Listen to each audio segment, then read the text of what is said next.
Tout a commencé en 1964 quand le projet d'un second aéroport parisien après Orly est entériné en Conseil des ministres.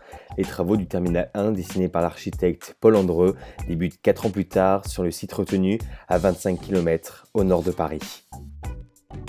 Avec 62 millions de passagers transportés en 2013 par 180 compagnies aériennes présentes sur la plateforme, Roissy-Charles de Gaulle est aujourd'hui le deuxième aéroport d'Europe derrière Londres Heathrow et le 8e mondial.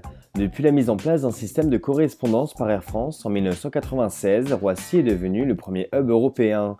On écoute Franck Golnadel, le directeur de l'aéroport Roissy-Charles de Gaulle.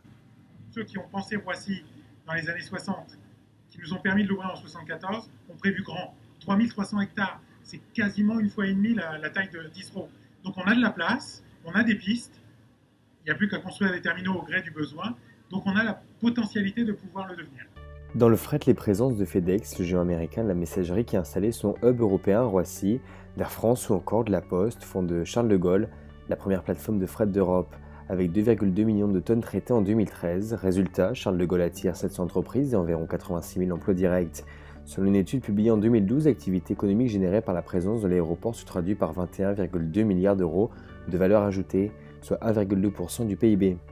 De cette façon, il a fallu mettre des moyens en place pour rendre l'aéroport accessible depuis la capitale, comme nous affirme le président directeur général de l'aéroport, Augustin de Romanet. C'est un sujet qui nous tient à cœur à l'aéroport de Paris et je souhaite que pour le 50e anniversaire de Charles de Gaulle, cette ligne directe ferroviaire entre la gare de l'Est et Charles de Gaulle soit en service.